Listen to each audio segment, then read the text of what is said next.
বেয়াদব সন্তানকে মানুষ করা যায়, কিন্তু মা বাবা যদি বেয়াদব হয় তাদের সন্তানকে মানুষ করা যায় না।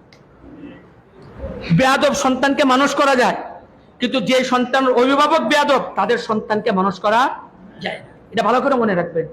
আপনি যদি সন্তানের উস্তাদদের সাথে বেয়াদবি করেন, সন্তানদের উস্তাদদের সাথে দুর্ব্যবহার করেন, মনে রাখবেন আপনার সন্তানের ভবিষ্যৎ আপনি নিজ হাতে ধ্বংস করে দিলেন।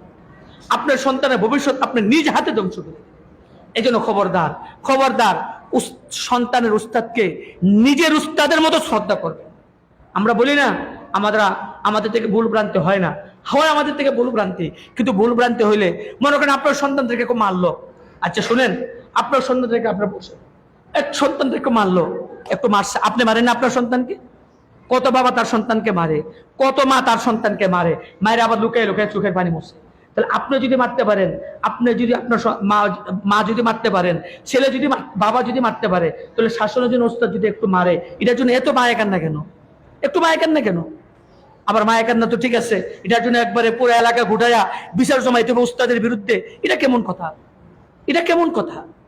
এই জন্য মনে রাখবেন, এই ধরনের মা বাবার সন্তান কখনো মানুষ হতে পারে না, কখনো মানুষ হতে পারে না। হ্যাঁ, যদি জিয়াজতি হয় আমাদের পক্ষ থেকে বলা আছে মোহতারাম সাহেবকে জানাবেন। আমাকে একজনকে জানাইলে যথেষ্ট, সারা দুনিয়া জানার কোনো দরকার নেই। আবার অনেকে আছে আমাদের পুলিশের বই দেখেন পুলিশের বই।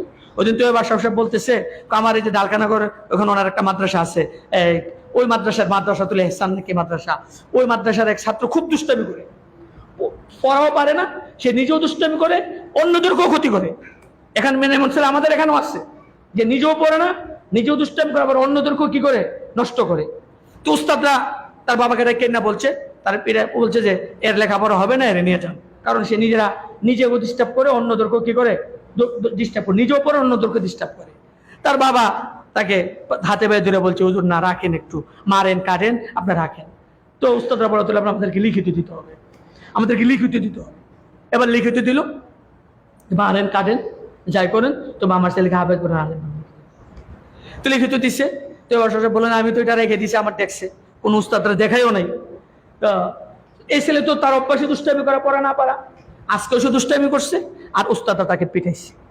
যখন পিটাইছে, এখন সে বাসাত গেছে কেনা খেতে, বাবা দীক্ষা এখন কালকা গই দিছি, মারতো কাটতো, আজকেই মারছে, কালকা তো কাটবো। এই জন্য বাবা আমি বাসায় গেছি, আমি বাসায় গেলাম, বাসায় গিয়ে সেরা আমাকে ফোন দিয়েছে, হুজুর কোথায়? বাসায়। নিচে নামেন, এখন পুলিশ আসতেছে। কি হয়েছে? পুলিশ আসতেছে। তুমি বলে, আমি বললাম যে এক কাজ করুন, তাদেরকে শান্ত করুন, মাথা গরম আসতেছে। আসলাম নিচে, দেখি যে খুব গরম। কি হয়েছে? ও দেখেন হুজুর, কালকা মাত্র আপনাকে লিখে দিয়ে গেলাম যে মারেন কাটেন, ঠিক আছে, আজকে মায়ের শুরু করছে, কালকা তো কাটবো। হ্যাঁ, এখন পুলিশ আসতেছে, আমরা ওস্তাদ ধরে পুলিশ এসে নিয়ে যাবো। উনি বলেন, আমি তো তাকে বুঝাইবার চেষ্টা করলাম যে দেখো, এখানে উস্তাদের কোন, তুমি যে লিখিত দিছো এটা শুধু আমার কাছেই আছে, এটা উস্তাদরা জানে না, আমার দেখছি আছে, কোন উস্তাদরা জানে না। এটা তার নিয়মিত প্রত্যেকদিন দুষ্টামি করে, প্রত্যেকদিন মায়ের কে আজকে সেভাবে মায়ের খেয়েছে। এখানে এটার সাথে কোনো যে তুমি লিখিত দিছো এই জন্য আজকে মারছে কালকে কাটবে, এমন কোনো কিছু না। কিন্তু সে বুঝতেই রাজি না, সে বুঝতেই রাজি না, সে পুলিশের বই দেখা। শেষ পর্যন্ত কি হলো, কেসের এই ছেলেটাও তো হয়তো দুষ্ট হয়েছে, গুন্ডা পান্ডা হয়েছে, তার প্রত্যেকটা ছেলে গুন্ডা পান্ডা হয়েছে, কারণ একটাই, উস্তাদদেরকে পুলিশ দিয়ে শাসন করতে চাইছে। এই জন্য বলবো, খবরদার, খবরদার, কখনো নিজের এই চিন্তাটা করবেন না যে উস্তাদকে শাসাবেন, বরং নিজের সন্তানের উস্তাদকে নিজের উস্তাদের মতো মনে করবেন। সন্তানের উস্তাদের জুতা সুতা করে দিবেন, সন্তানের উস্তাদদের জন্য খেদমত করবেন, যে হুজুর এই হুজুরকে নিজের উস্তাদের মতো সম্মান করবেন, তাহলে আপনার সন্তান হাফেজ আলেম হতে পারবে। আর উস্তাদদের সাথে বেয়াদবি করবেন, তাকে পুলিশের বই দেখাবেন, আর তাকে সমাজের বই দেখাবেন, তাদের বিরুদ্ধে বিচার জমাইবেন, আর আশা করবেন আপনার ছেলে আলেম হয়ে যাবে, হাফেজ হয়ে যাবে। কোশ্চিন কারো না, আমি লিখে দিতে পারি, কিয়ামতের আগ পর্যন্ত আলেম হতে পারবে না, হাফেজও হতে পারবে না, কিয়ামতের আগ পর্যন্ত আপনার নসলই হবে না। যে সন্তানের মা বাবা বেয়াদব, তার নসলে হাফেজ আলেম হবে না। আর যেই মা বাবা বাদব, উস্তাদদেরকে শ্রদ্ধা করে, আলেমদেরকে শ্রদ্ধা করে, তার সন্তান আলেম না হলেও তার ভবিষ্যৎ প্রজন্মের ভিতরে আলেমের সিলসিলা জারি হবে, আদবের সিলসিলা জারি হবে। আর যদি মা বাবা যদি বেয়াদব হয়, উস্তাদরা এসে ধমকায়, ওই মা বাবার সন্তান জিন্দিগিতে আলেম হতে পারবে না। কি পরিমাণ কষ্ট করে উস্তাদরা, একটু চিন্তা করেন। আপনার বাড়িতে একটা দুইটা বাচ্চা থাকে, এটা দিয়ে আপনি পেরেশান হয়ে যান, আর এখানে 70-80 জন ছাত্র, সবগুলো ছোট বয়সের, একটাকে ঠিক করে এলে আরেকটা দিকটা চেওয়া শুরু করে দেয়। এই অবস্থা উস্তাদের মাথা কেন কেন করে অবস্থায় সারাদিন থাকতে থাকতে কখন একটু তাদের থেকে ব্যতিক্রম হয়ে যায়।